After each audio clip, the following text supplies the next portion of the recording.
Hi friends, இது kids creative craft Tamil. இன்றைக்கி நம்ம என்ன பார்க்க போகிறோன்னா, பார்பி கேர்ளுக்கு ஒரு பரதநாட்டியம் டைப் ட்ரெஸ் போட்டுட்டு அதுக்கு உள்ள ஆர்னமெண்ட்ஸ் வந்துட்டு எப்படி க்ரியேட் பண்ணுறது அப்படிங்கிறத பார்க்கலாம். ஃபஸ்ட்டு அதுக்கு நெக் செட் ப்ரிப்பேர் பண்ணுறதுக்கு நம்ம இன்றைக்கி எப்படி பண்ண போகிறோன்னா, ஆரி ஒர்க்கில் நம்ம நெக் செட் ப்ரிப்பேர் பண்ண போகிறோம். இதை இப்போ எப்படின்னு பார்க்கலாம் வாங்க. ஃபஸ்ட்டு நான் அதை ட்ரா பண்ணிக்கிறேன், என்னென்ன மாதிரி வேணும் அப்படின்னு சொல்லிட்டு சின்னதாக ஒரு ட்ரா பண்ணி எடுத்துக்கிறேன். இது எம்ப்ராய்டர் கட்டை இருக்குது இல்லையா, அதில் போட்டு நான் அதை எடுத்துக்கிறேன். உங்களுக்கு என்ன மாதிரி டிசைன்ஸ் பிடிச்சிருக்கோ அந்த மாதிரி நீங்கள் வரைஞ்சிக்கலாம். நான் இப்போ எப்படி பரதநாட்டியம் செட்ஸ் போடுவாங்களோ அந்த மாதிரி ஒரு டைப்பில் சின்னதாக ட்ரா பண்ணிக்கிறேன். இது எல்லாத்தையும் ட்ரா பண்ணிவிட்டு உங்களுக்கு தெரியணுங்கிறதுக்காக நான் டார்க் பண்ணிக்கிறேன். நம்ம பென்சில்லையே கூட போட்டுக்கலாம் நார்மலாக. நான் தெரியணுங்கிறதுக்காண்டி டார்க்காக ஒரு பிளாக்கில் கொடுத்துக்கிறேன். சும்மா ஒரு ரஃப்பாக தான் நான் ட்ரா பண்ணுறேன். இப்போது இதில் நம்ம 2 நெக் செட் போட்டிருக்கோம். 2 கையில் போடுவாங்க இல்லையா வங்கி, அது மேலே போட்டிருக்கேன். அதுக்கும் கீழே நான் அடுத்ததாக ஒட்டியானம் போட்டிருக்கோம். அதுக்கும் கீழே போட்டிருக்கிறது நெத்திச்சுட்டி போட்டிருக்கேன். இப்போ மேலே வரைகிறது நான் பேங்கிள்காக 2 இது சும்மா சின்னதாக போட்டுக்கிறேன். அப்புறம் கீழே சலங்கைக்காக ஒரு 2 கட்டம் போட்டுக்கிறேன். அவ்வளோதான். இவ்வளோதையும் நம்ம போட்டாச்சு. இதுதான் அதுக்குள்ளே செட்ஸு. இப்போ நான் இது ஆரி நீடிலு. இதில் லைட்டாக செயின் ஸ்டிச் மட்டும் நான் போட்டுக்கிறேன்.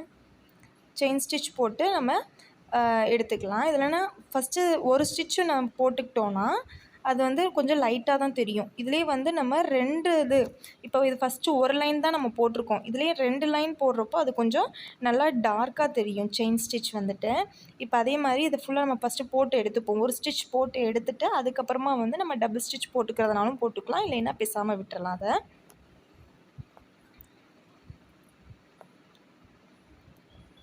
கீழே ஆரி த்ரெட் இருக்கும், மேலே நீடில் வச்சு நம்ம அதை உள்ளே விட்டு வெளியில் எடுக்கணும்.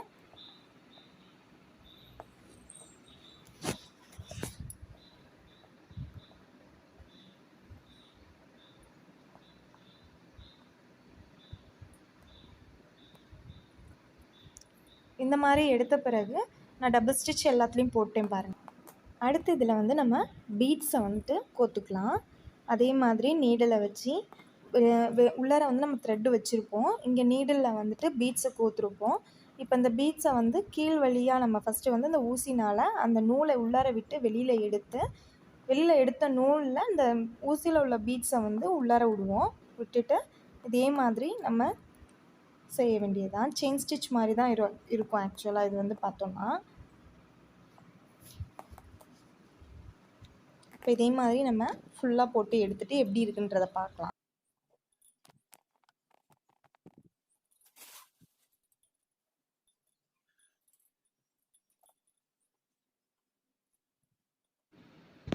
இப்போது நம்ம பீட்ஸை கோத்தாச்சு. அடுத்து ஸ்டோன் செயின் இதில் ஒட்டிட்டு அதுக்கப்புறம் எல்லாமே இதே ப்ராசஸ் தான் செஞ்சுட்டு இப்படி தான் இருந்துச்சு நம்மளோட நெக் செட்ஸ் ஃபுல்லாக. இதில் நம்ம என்ன பண்ணணும்னா, ஒவ்வொரு எட்ஜிலையும் நம்ம நூல் தைச்சிக்கணும். தைச்சிட்டு இதை நம்ம பார்பிக்கு மாட்டிடலாம். இப்போ அதோட ட்ரெஸ்ஸஸ் பார்த்துக்குங்க, இப்படி தான் இருக்கும். இந்த துணியில் கொஞ்சம் நூல் ரொம்ப வர ஆரம்பிச்சிருச்சு, அதனால தான் இப்படி இருக்குது. நீங்கள் எடுத்து தைக்கும்போது நல்ல துணியாக எடுத்து தைச்சிக்கலாம். நான் இது பர்ச்சேஸ் பண்ணது தான், பட் என்னென்னா இந்த மாதிரி நூல் ரொம்ப எடுத்துகிட்டு வருது. இதோட பேக் நெக் இப்படி தான் இருந்துச்சு. லேஸ் கொடுத்து தைச்சிருக்கேன் மேலே. இப்போது இது ஃப்ரண்ட்டில் போடுறதுக்காக உள்ள துணி கொஞ்சமாக எடுத்து பின்னாடி அதை தைச்சி விட்டுக்கலாம். தைச்சிட்டு இந்த மாதிரி தான் இருக்கும். நெக்ஸ்ட்டு கீழே ஃபேண்ட்டும் இந்த மாதிரி போட்டு விட்டுறலாம். அதுக்கும் கீழே வர இன்னொரு கிளாத் இது, அதுக்கும் மேலே வர கிளாத் இது, எல்லாத்தையும் போட்டு லைட்டாக நம்ம ஸ்டிச் பண்ணி விட்டுடலாம். இல்லைனா கம் இருந்துச்சுன்னா, க்ளூ கன் இருந்துச்சுன்னா அதை வச்சு கூட ஒட்டி விட்டுடலாம். அடுத்து ஒவ்வொரு நெக் செட்டாக நம்ம இதுக்கு போட ஆரம்பிச்சிடலாம்.